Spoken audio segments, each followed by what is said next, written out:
Wang. I'm going to Wang. Yeah, Wang after this weekend. Yeah, after this weekend of losing 2 or 3 to the Red Sox, I think they deserve a Wang. They don't really, they shouldn't get Bendies. That's totally fine with me. Dodgers lose 2 or 3 to the Boston Red Sox. Welcome to the Blue Review. With me, no Marcus Grant today. He has a dentist appointment for his child, so it's going to be Parker Bell and Clint Pasillas with us, who's here every single Monday with us. But before we get anywhere, I just want to say a shout out and thank you to LAX. LAX changes are arriving daily, transforming the travel experience and saving guests time. For more information, go to flylax.com/transforminglax. All right. That was frustrating. It was like they win game 1 on Friday, right? And then losing on Saturday, you kind of understand. You get the 2 big shots off of Garrett Crochet. You think, okay, but they end up losing that game. You're okay, Crochet, I get it. Kind of expected a loss there. Yesterday was the frustrating one. 9 walks that they couldn't cash in. Clint, what are you thinking there? You know, it's funny. I'm so like knee deep in trade deadline stuff. I barely had time this weekend to realize they played pretty poorly in Boston. Yeah, the Bats still leaving a whole lot to be desired. The timely hit is just not there when they are scoring, when they are putting points on the board. It's from the long ball, and as we've seen time and time again over the years, it's not a sustained way to make a living for this team when it comes to getting consistent wins. So they can't get out of the month of July soon enough. Gosh, just a few days away, Greg. And I think timely hitting, that's the key point right there in my book. Clint, you hit the nail on the head there. There were guys last year who 1 through 9 would come through once this team was fully clicking. And unfortunately this year, the guys like Edman, the guys like, of course, Teo got one early in the series, but there's guys like Teo who just aren't coming through when we're used to seeing them come through. So it's been a tough watch, Greg. I know that this month has been disgusting, but of course we're not panicking still. No, there's still no panic. I mean, people do panic. I don't. I know it's coming up soon. Blake Snell, I think he has one more start in AAA, or he's done. He had it already? He's supposed to be coming back in Tampa this weekend.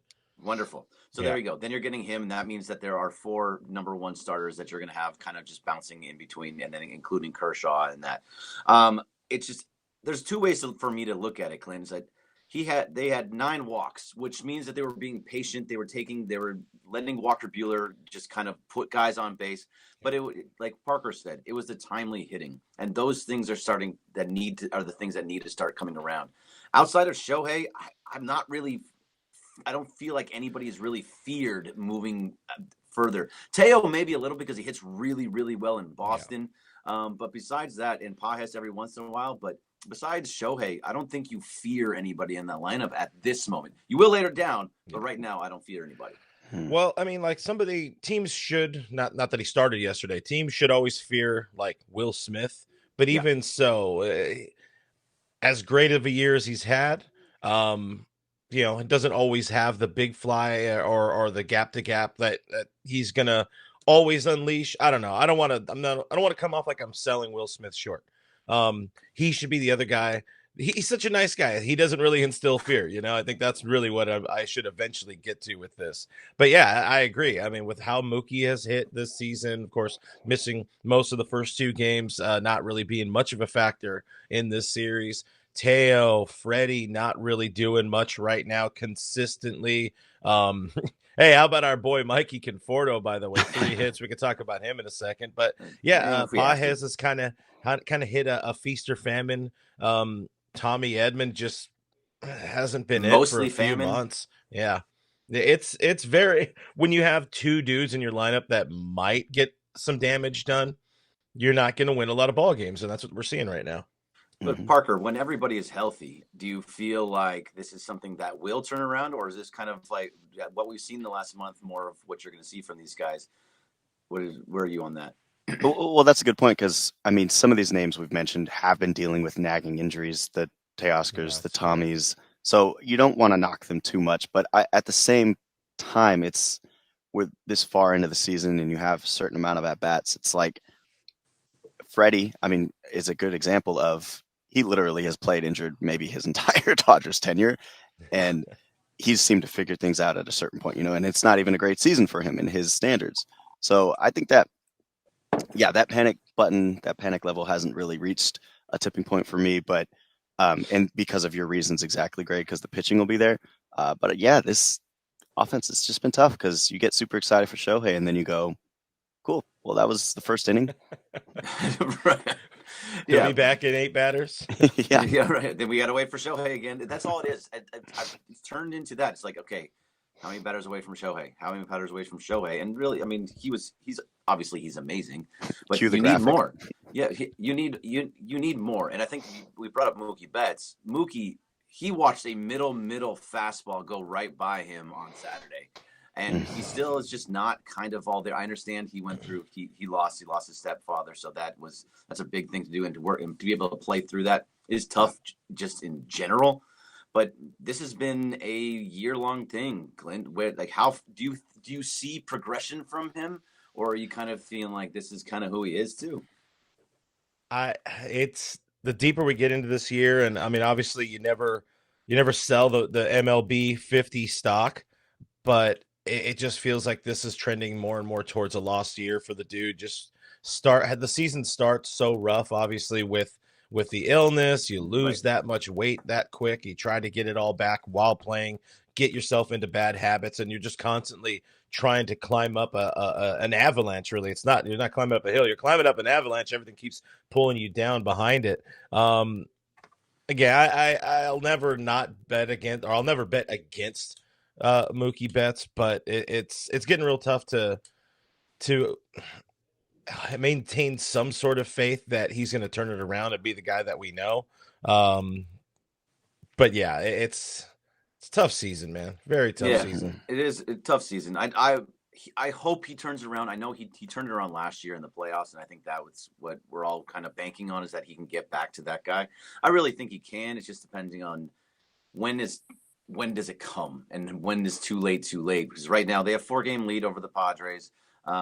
Getting out of July is very important. It started off, we just need to get to the All-Star break. Get to the All-Star break. Now it's get out of July. Get to the trade deadline. They just need to get to the point where they get Maxwell Muncy back in that lineup, because that is a dude that has been desperately missed. I think they are something like 6-15 without Muncy in the lineup. It's been bad, and he's the grown up. He's the grown up that I don't know. I guess everybody follows his lead when it comes to moving a baseball forward and comes to taking pitches at the right times. I don't know. There's just something special about that dude, apparently, for this group. Yeah, it's crazy. Muncy. I need a Muncy pimp job so bad in my life.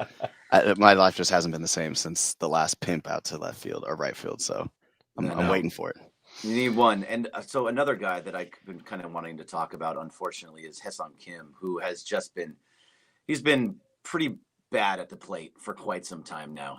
He got his opportunity, Parker, to be in the lineup every single day, and he is not really taking advantage of that opportunity, turning into a really misplay on the base pass yesterday, where he got doubled off of second. That was a tough one. It was a tough play, but also, why are you so far off the bag at that point? I get it. Like, a ball's in the air and you're trying to move on. You want to score off that to tie the game, but you still have to have awareness of where you are on the base pass. But what are you seeing out of Hassan Kim, and are you starting to get concerned about him?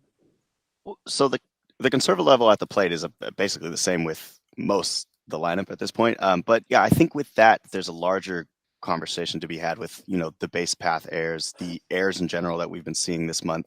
It's like this team is just mentally, they're like pushing for something to happen.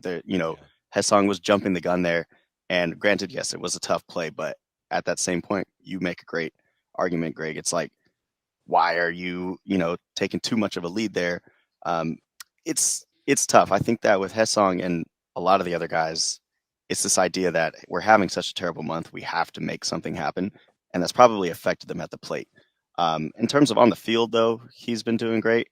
And I mean, at least there's that, it's not like in the outfield where we're having some, a season long issues. But Clint, where are you on Kim? Yeah, again, same question about Mookie. Can we see a turnaround at this point, this far into the season? Yeah, I mean, I think with Kim, you're going to see eventually some sort of turnaround. Right now, it's a combination of, they're saying there's a nagging shoulder injury, getting back to the whole idea of getting these guys healthy and some of the bumps and bruises that are affecting them. I don't know how long that's been affecting him. He's hitting a little over 250 over his last 2 months. Not that he was ever going to hit 380, but I think the league caught up to him, and he has to do his adjustment a period now, back to finding out how this league is attacking him and making those changes. But this is what I wanted to see. As soon as Muncy went down, like, the silver lining was at least you get to see ideally more Hassan Kim in the lineup. And what we've seen is maybe the Dodgers should be a little active in getting somebody who could play some second or play the outfield or whatever to take that spot. I as much as I love Kim, I want him to work out 204 over the month of July. It's a little concerning when it comes to the lineup. Great defense at second base. That's been phenomenal. But when everybody else is not hitting, you start pointing fingers at just about everything being a problem for this team. And Parker, to your point, yeah, you're seeing this team press right now. They're trying to force wins. They're not playing Dodger baseball when it's, stay within yourself, try not to do too much, just take good at bats, make smart base running decisions. And I mean, we're a week removed from Dave Roberts saying, this is the low point of the season. Yeah. We've hit rock bottom. They climbed up a little bit, climbed out of that hole a little bit, but they're still just not playing good, consistent, clean baseball. And everybody's chipping in when it comes to that issue, in my opinion. Yeah, and if you look at, so in the chats, it's kind of to that point. I think he was talking about the bullpen, right? When it came to rock bottom for the bullpen, but either way, I think it was just overall as a team, but maybe it was bullpen.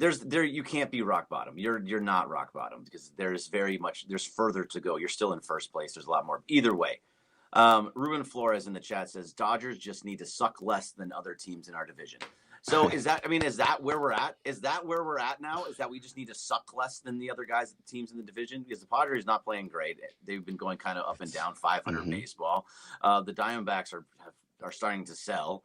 It's the Giants are kind of just middling team too. Is that really where we are now? We started off the season that we're winning 118 games, and now let's just not suck less than anybody else in the division. Clint, is that where we're at right now?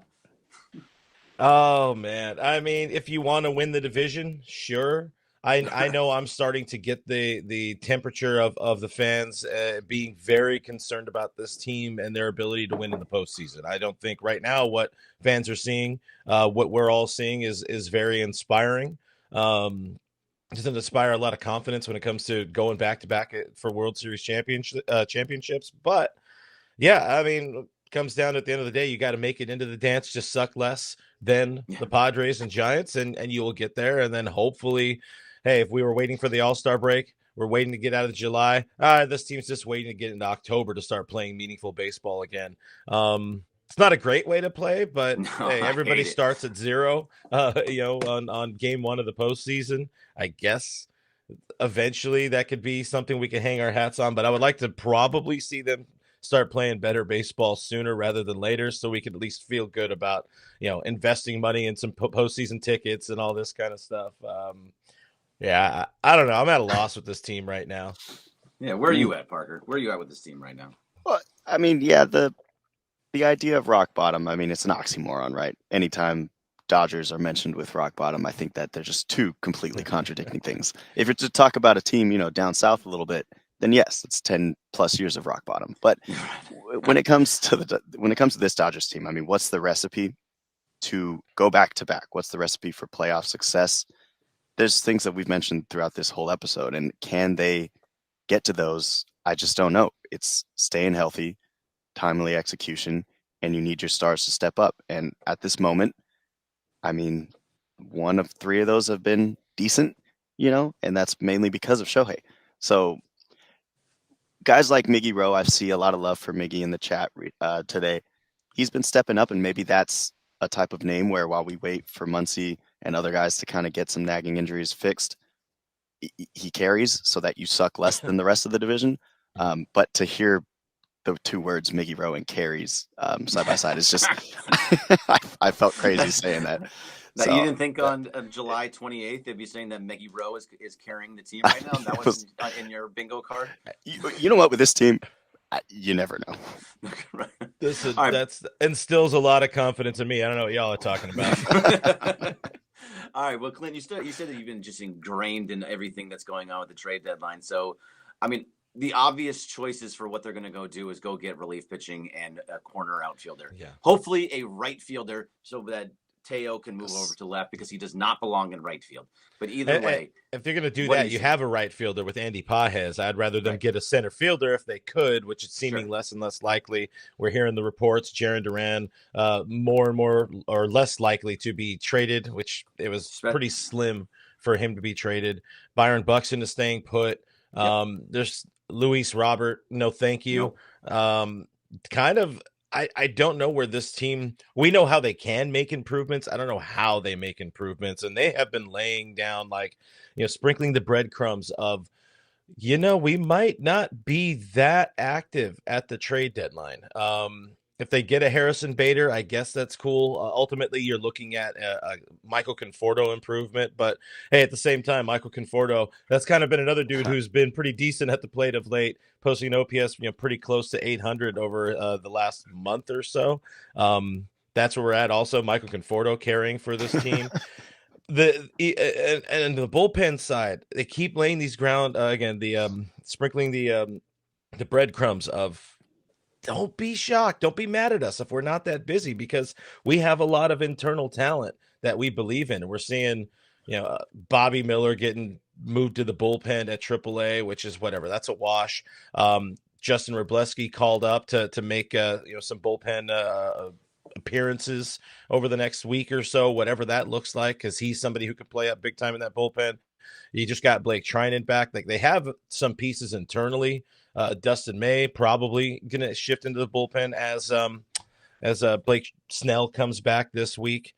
I love they need to be active at the deadline. I just don't know what they're going to do. That's the crazy thing right now. There's just not a lot of I don't know how you guys feel about Harrison Bader. It's not necessarily a massive needle mover for me. Maybe Ramon Laureano from Baltimore, somebody we talked about on my channel yesterday, makes some sort of sense. But yeah, with this team right now, it's very difficult in both avenues. You don't know how active they're going to be at the deadline. You don't know how active they need to be. And also watching the play on the field, it's like they need some help, but can't they also just figure it out internally? Right. My head is spinning with all of this. I'm not being a great guest this morning because of how bad the team is sort of situated right now. You're always amazing. But but think about it, to that point, yes, we want other guys. We want bigger things to happen. I don't think the big trade is out there. I don't think you're going to get an Emmanuel Clase and Stephen Kwan. I don't feel like that move is going to happen. You're not going to find somebody that's going to be like, oh my God, I can't believe they got that guy, like a Juan Soto level. Obviously not Soto, but a Juan Soto level player is not going to be coming to the Dodgers this year. I'd be shocked. But if you said to me at the deadline, you were going to get, then if they weren't Dodgers, you were trading for whatever you want to think about it. You were adding Blake Snell, Max Muncy, Blake Trinan to this team. I think everyone would be like, oh yeah, hell yeah, that's a hell of a deadline. It's just that they're already on the team and just haven't played in 3 months. So it's just, it changes things around. But that's a massive, and I think that's to the spin that you're talking about, Clint. Yeah. Is that Andrew Freeman saying hey, well, if we don't add anything, we're adding Muncy, Snell, and Trinan. So be happy with that. So, Greg, I mean, are you upset as a fan if they aren't exceptionally busy at the trade deadline? Not exceptionally busy. I would love another outfielder. Probably a left-handed hitting outfielder would be helpful. I also think that just relief pitching, you have to go out there and get somebody. You have to get somebody that can go to the back of the bullpen and be just nails. And I think that's important. And Conforto has been good. He has been the last month. He has been hitting better. He was great yesterday. I can't say, honestly, trade him to Boston. He hits well in Boston. So trade him to Boston, get somebody in that sense, great. But I don't want to see them trade prospects of the DePaulas, maybe even Freelands, some of the bigger names, Zaire Hope and Jackson Ferris. I don't want to see those guys move for a relief pitcher. I just doesn't seem like the right decision to me. Parker, what do you think? Well, and Clint, especially with the way that the Dodgers have had success throughout these last few years, is that you're not going out and trading for massive bullpen arms. You're picking from just like honestly sometimes injured guys, picking from dudes who are just like not successful with their former team, and the scrap heap dudes. Exactly. And to see somebody lost, but like Freeland, like DePaula, but at the same time, you're seeing in the chat, if I think it was Thomas Vazek, like if they're in their mid-20s and they're not able to make this roster, are you okay just offloading them anyways? Because I mean, when will they? At this point, you're sure maybe guys like Mookie, we're starting to see the other end of it, guys like Freddie, but you don't want to think about that yet, because I still believe that there's a solid 5 years out of both of those in terms of production on the MLB level. So it's tough. I think that all of us right now are spinning. All Dodgers fans are spinning. We're all feeling like Clint. If that main move wasn't there, like you mentioned, Greg, I'm not going to be upset if they stay put with how they are, with maybe just a tiny marginal move, because I'm done with seeing Esteury Ruiz on the field. Despite That's and they have dudes at AAA, like we've mentioned Alex Freeland. If he's going to do something to help this team, why not do it at the big league level now? Ryan Ward is having a hell of a season at AAA, and he's not somebody that is ever mentioned in a whisper of like, this is somebody who could help the ball club right now at the big league level be better than Esteury Ruiz on the roster, or whoever else, whoever, insert other, James Outman, at least the glove is good. That's, I wish more than anything that James Outman can hit. But they have so many outfield prospects. Like Greg, you're saying you would hate to see some of the bigger names. Like, I would say Hope and DePaula are untouchable, probably Freeland, but there's so many other dudes that I feel, it's the parades over prospects. I would hate to see them hold on to all of these dudes and not supplement this team that very clearly needs at least one piece in the bullpen. Unless you feel comfortable, unless this front office feels comfortable, again, waiting for Bruce Dark-Rattle to come back, waiting for Michael Kopech to come back and hopefully stay healthy. Both of those guys stay healthy and be effective. And then Dustin May or Emmett Sheehan slip into the bullpen and be good in those roles. Is Tanner Scott going to come back and be healthy and effective for this team? There's a lot of ifs. If you add one more piece, if maybe a Griffin Jacks or something instead of a Yohan Duran, if you had one of those pieces that just helps you feel a little bit more confident, having a dude next to a right-handed dude next to Ben Kasparius at the back end of your bullpen, well, Ben and now Blake Trinan, I think I'm okay trading away one or two of those dudes that likely aren't going to help this club. Definitely this year, they're not going to help in the next 3 or 4 years, but down the road, your Mike Sirotas, Quintero's a name we've heard a lot more of late. Win now. You got to win now and get your team the best it can be, without just relying and hoping and praying that they figure it all out on their own. Yeah, and I think they have a ton of prospects that they can move and probably should move. That's the beauty of this Dodger team, is that everybody's blocked. So if you have this great farm system, move pieces for the right thing. Mm-hmm. I just always try to stay away from, or in my mind, I think Andrew Friedman's mind too, stay away from the big prospects moving for relief pitching. If it moves for an outfielder or a starter or something that's going to impact your team at a high level and for a long time, sure. But I wouldn't trade them for a rental like Ryan Helsley, who I think would be a great fit on this team, by the way. Ryan Helsley, I think, would be a really, really good one to move for. But anyway, we're just out of time here. Clint, tell us, what you got there before I get out? Before we get out, we have like 10, 15 seconds before we roll the red carpet out for you. Dustin May, yes or no, is he on this team, Clint? No, I don't think I think they find a way to trade him. I think he wants to start. Yeah, got it. He wants to start. I don't think he wants to go to the bullpen, even though I think he's been good out of the bullpen. Yeah. And so no, I don't think so. But Clint, tell us everywhere we can find you. Find me on the internet at All Dodgers Podcast. You can find us here on the YouTube. Of course, Dodgers Territory. I co-host with Alana Rizzo, everybody's favorite. Today, we're talking more about the Dodgers, of course, at 12 p.m. Pacific time. And Haley Joel Osment Of course, you know him from the movies, from Happy Gilmore 2. Really? You also know him as a big-time Dodger fan, so I'm interested in getting his kind of pulse for this team and what he thinks they need to do. So he's joining us at 12 o'clock Pacific. Oh, that's awesome. I actually really loved Happy Gilmore 2, so I haven't seen it yet. I need to watch it. Watch it. It's just all the nostalgia. It was funny. It wasn't anywhere near the first one, obviously, but it did exactly what it needs to do. I loved it. Bad Bunny. Bad Bunny was hilarious. He's great. He was great. But you kids and your Bad Bunny. Thank you, everybody, for coming to the Blue Review, as always, every day from 8:30 to 8:55 on the ESPN LA YouTube channel. Thank you to the chat. Thank you, Parker. Thank you, Clint. And we'll see you guys tomorrow. See ya. Bye.